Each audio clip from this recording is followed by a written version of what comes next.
मेरे ओडा गांव के इस भव्य प्रांगण में पार्टी के मुख्य दफ्तर के सामने आज मंच पर मंचासीन आपके सुख दुख के हमदर्द, दवाली से पूर्व में विधायिका रही और वर्तमान में बाजड़ा से विधायिका, महिलाओं को 50% आरक्षण पंचायती राज में दिलवाने वाली श्रीमती नैना सिंह चौटाला जी, अशोक वर्मा जी हमारे बहुत ही संघर्षशील जिला के अध्यक्ष, वे पार्टी के तमाम वरिष्ठ नेतागण, नाम लूंगा तो लंबा अरसा लग जाएगा, मेरे गांव ओडा के पार्टी के समर्पित कार्यकर्ता साथियों, पार्टी के पदाधिकारी, मीडिया के साथियों, मेरे समक्ष मौजूद गांव के कोने कोने से आए सम्मानित बुजुर्गों, हमें अपना आशीर्वाद देने पधारी मेरी माताएं बहनें और देश प्रदेश का भविष्य, जिन्होंने आज मोटरसाइकिल का एक विशाल काफिला बना करके मेरा स्वागत किया, मेरे नौजवान युवा साथियों, प्यारे प्यारे बच्चों, आप लोगों ने आज जिस गर्मजोशी से स्वागत किया है, ओडा में कई बार आया हूं और हर बार प्रोग्राम यही होता है, मगर आज आपका जोश और उत्साह देखते ही बनता है। आज बात कुछ अलग है। मैं उसके लिए इतनी गर्मजोशी से जो आपने स्वागत किया, जो स्नेह दिया, जो प्यार बरसाया और मुझ जैसे छोटे से कार्यकर्ता को अपना आशीर्वाद देकर मेरा हौसला बढ़ाया, आप सबका दिल से धन्यवाद। सम्मानित बुजुर्गों, नौजवान दोस्तों, मुझे उस सीट पर चुनाव लड़ने का मौका मिल रहा है जिस सीट पर 2009 में पहली बार जनरल कैटेगरी की सीट होने के बाद आपने मेरे पिता डॉक्टर अजय सिंह चौटाला को बड़ी बहुमत से जिताने कर भेजने के बाद कांग्रेस ने 2013 में गहरा षड्यंत्र रचा, पिताजी को और दादाजी को जेल में जाना पड़ा। उसके बाद मुझे आज भी याद आता है कि ओडा गांव के बहुत से लोग सिरसा में मेरी माताजी से मिलने गए और जाकर नैना सिंह जी को एक ही बात कही कि आपने हौसला नहीं हारना, बल्कि अजय सिंह जी की जगह आप चुनावी मैदान में आओ और आप चिंता मत करो, नॉमिनेशन फाइल कर दो, बाकी काम हम अपने आप देख लेंगे। मुझे वो दिन अच्छी तरह याद है जब आप लोगों ने उस चुनाव की जिम्मेवारी ली। मेरी माताजी ने तो चुनाव लड़ा था, मगर असली मायने में अजय सिंह चौटाला बनकर लड़ाई किसी ने लड़ी थी तो वो आप लोगों ने लड़ी थी। मैं आज भी वो दिन याद करता हूं। उस ऋण को तो मैं शायद चुकता नहीं कर पाऊंगा। हमारा परिवार सदैव इस बात के लिए आपका आभारी रहेगा। आज मुझे आप लोगों के बीच में 2024 के अक्टूबर 5 तारीख को होने वाले चुनाव में कैंडिडेट के तौर पर पार्टी ने उतारा है। ओडा गांव से हमारा 4 पीढ़ी का नाता और रिश्ता है। मेरे को धुंधली सी यादाश्त है, चोई देवीलाल जी की गोद में बैठकर अम्बेसडर गाड़ी में, यहाँ एक सर्किट हाउस था, रेस्ट हाउस था, क्या था मेन रोड पर, तब आते थे हम, बच्चे बच्चे होते थे, तेजाखेड़ा से आए तो रास्ते में वो यहाँ जरूर रुकते थे। तो मुझे आज भी थोड़ा थोड़ा याद है वो यहाँ रुके थे हम, और यानी उनसे आपका रिश्ता था। मेरे दादाजी को बहुत आप लोग पसंद, आपका लगाव रहा चौटाला साहब के साथ, और मेरे पिताजी के साथ भी ओडा गांव के एक एक जो यहाँ के हमारे परिवारजन है उसका बड़ा रिश्ता गहरा रहा। अजय सिंह जी के साथ भी उन्होंने कभी मना नहीं किया किसी काम के लिए। मेरी माताजी को भी सदैव आप लोगों ने अपना माना और उन्हें भी बहुत आप लोगों ने साहस और ताकत दी। आज मुझे अवसर मिला है और मुझे पूरा विश्वास है आपकी ये भीड़ इस बात की गवाही भी दे रही है कि ओडा गांव अपने बेटे दिग्विजय को पूरा पूरा प्यार देगा, आशीर्वाद देगा। जो पगड़ी आपने मेरे सिर पर रखी है, ये मेरे सिर पर जिम्मेवारी की पगड़ी है, ये चौधरी देवीलाल की पगड़ी है, ये हमारे बुजुर्गों के मान सम्मान की पगड़ी है। मैं भी आपको वादा देता हूं, आपको आश्वस्त करता हूं, आपके दिए गए इस भरोसे को आपका ये लाडला बेटा नीचा नहीं होने देगा इस पगड़ी पर। आज सम्मानित बुजुर्गों, नौजवान दोस्तों, मेरा ये लक्ष्य है और मैं इसके लिए संघर्ष करूंगा। अगर मुझे अवसर मिलेगा तो मैं विधानसभा में पहुंच करके, अगर आप मुझे भेजेंगे तो मैं हर खेत में कैसे पानी लाया जाए, कैसे घग्गर के पानी को खरीफ चैनल्स बना करके हमारे क्षेत्र तक लाया जाए। मेरी सबसे बड़ी लड़ाई यही रहेगी कि किसान का भला कैसा हो, किसान की टेल तक पानी कैसे पहुंचे, किसान के पानी की समस्या को कैसे दूर किया जाए, किसान के खाड़े जो 20-20 साल से 15-15 साल से बने हुए हैं या टूट गए हैं, बद व्यवस्था है, उनको नए सिरे से कैसे बनवाया जाए, इसके लिए मैं लड़ाई लड़ने का काम करूंगा। ये वादा और विश्वास मैं आपको। एक अपने इलाके में बैठ जाओगे 2 मिनट, राज्यपाल जी बैठ जाओ, यहीं बैठ जाओ। अपने इलाके में नशा बहुत फैल गया जी, और नशे ने, ये मेरी माताएं बहनें इतनी दुखी हैं इस नशे वाली बीमारी से कि हम बहुत दुखी हैं। एक खाई गहरी होती जा रही है और उसके खिलाफ एक अयास संस्था हमने खड़ी की थी जिसके माध्यम से हम कुछ काम कर रहे हैं।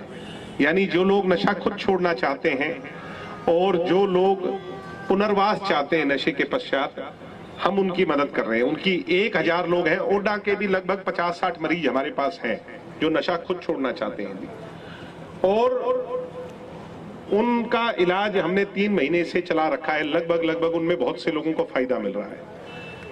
मगर अगर आप मेरे कंधे पर एमएलए का तगमा लगा दोगे तो मैं आपको ये विश्वास देता हूं, जो मैं काम कर रहा हूं वो तो मैं करूंगा ही, बनूं ना बनूं वो अलग बात है। मगर अगर मुझे मौका मिलता है विधायक बनकर के जाने का, तो विधानसभा के माध्यम से और उस एमएलए की ताकत से आप लोगों के साथ मिलकर के इस नशे नामक बीमारी को मूल जड़ से उखाड़ने का काम करूंगा। नशा नहीं रहने दूंगा।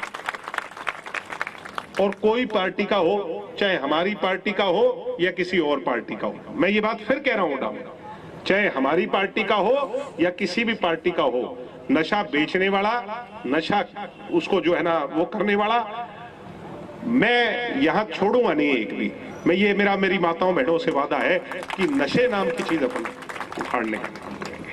ठीक ऐसे ही सबसे जरूरी जो है वो है एजुकेशन। एजुकेशन के लिए चाहे कुछ भी हो, अभी पीछे मैं कंप्यूटर सेंटर में आया था, वो आए हुए हैं क्या आज? इनके कंप्यूटर सेंटर में गए थे अपन, है भूप जी?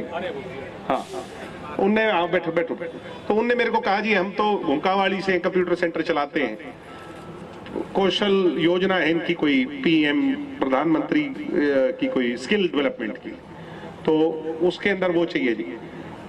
जो काम असंभव था, मेरी बहनें मुझे मिली उस दिन, काफी सारी लड़कियां थी, उनकी जो मांग थी, मेरा जानकार था उस विभाग के अंदर दिल्ली में, मैंने वो सारी की सारी उनकी मंजूर करा दी और उनके कंप्यूटर्स और सारी डिटेल्स सारी। लाइब्रेरी का क्या रहा भाई? लाइब्रेरी का आपने जगह नहीं दी होगी। मैं तो कहा था आपको कि मुझे जगह जगह दे दो, लाइब्रेरी बनवाना मेरा काम है। मैंने 40 गांव के अंदर लाइब्रेरी बनवा दी आप लोगों के सहयोग से, और वो तो टारगेट हम 70 की 70 का पूरा कर लेते, मगर मेरे चाचा अमित सिहाग मानते ही नहीं है। टांग अड़ाड़े बिना उनकी आदत ऐसी हो गई है, जैसे एक आधा वो चुगलखोर होता है ना, तो वो उस तरह की आदत हो गई मेरे चाचा जी की। अब वो इलेक्शन कमीशन को मेरी चुगली कर देते हैं कि ये लाइब्रेरी क्यों बांट रहा है।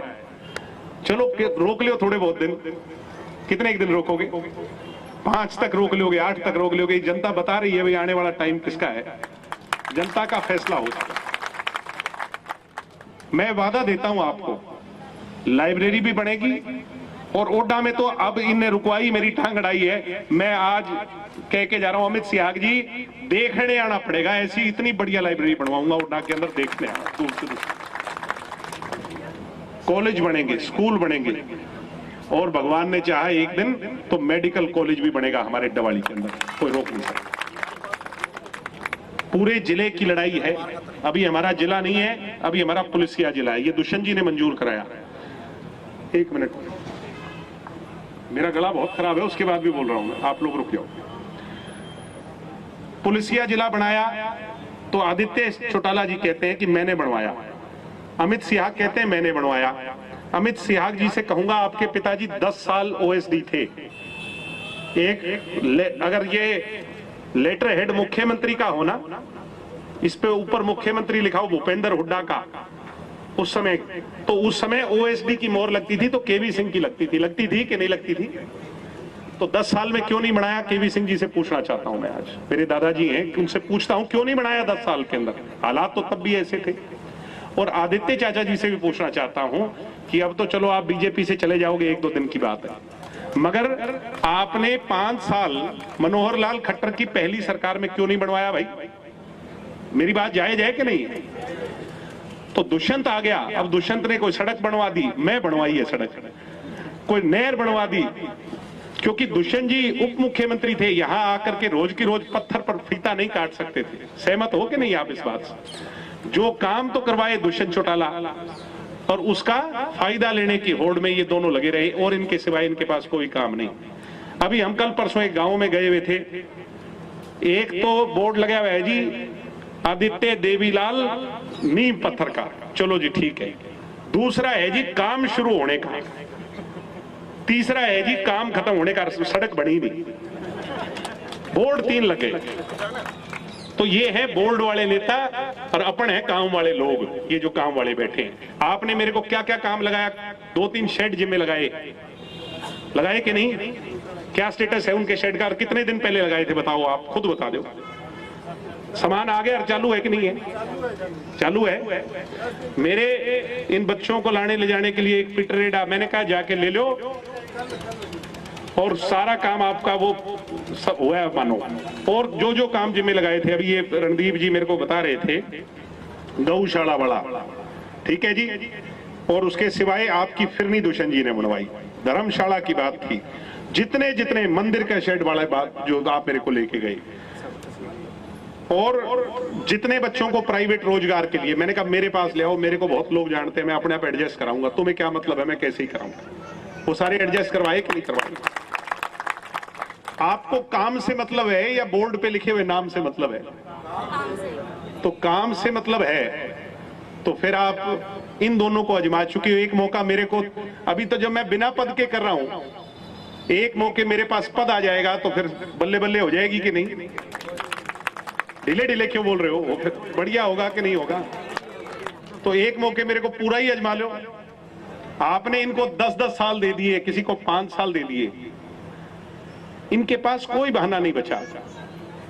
अब ये तरह तरह के बहकावे वाली बातें कर रहे हैं। कभी कहते हैं इनेलो वाले की चौटाला साहब चुनाव लड़ेंगे, अखबार से खबर लगी चौटाला साहब और अजय सिंह जी 2029 तक चुनाव नहीं लड़ सकते। मगर मैं मीडिया वालों को कहूंगा मेरी बात रिकॉर्ड कर लेना, अगर चौटाला साहब चुनाव लड़ेंगे तो दिग्विजय चुनाव नहीं लड़ेगा।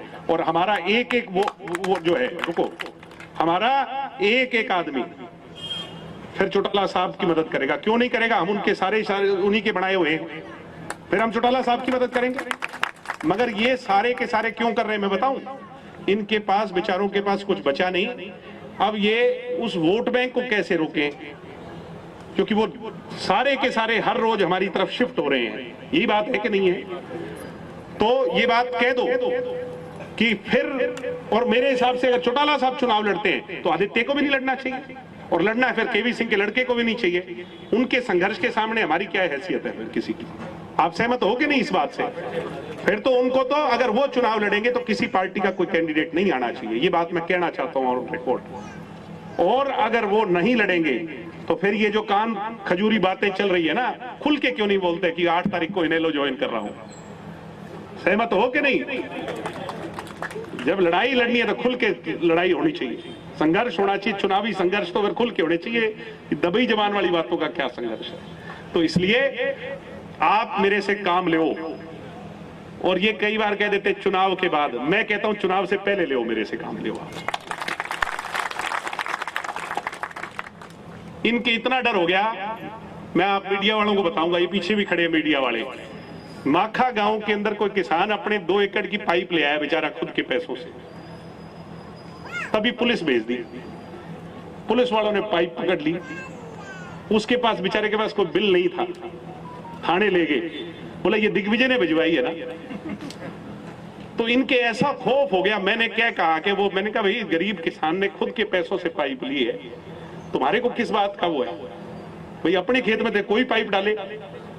मगर ये अब इतना घबराए हुए हैं, कभी लाइब्रेरी रुकवा देते हैं, कभी खेल का सामान रुकवा देते हैं। मैं युवा साथियों से कहूंगा, अभी तक मेडल आते हैं जींद में, मेडल आते हैं भिवानी में, आप मुझे 5 साल दो, मेडल आएंगे डबवाली के अंदर से, क्योंकि काम ऐसा करेंगे, स्टेडियम ऐसे बनाएंगे, बच्चों को आगे ले जाएंगे। हमें बदलाव के लिए काम करना है।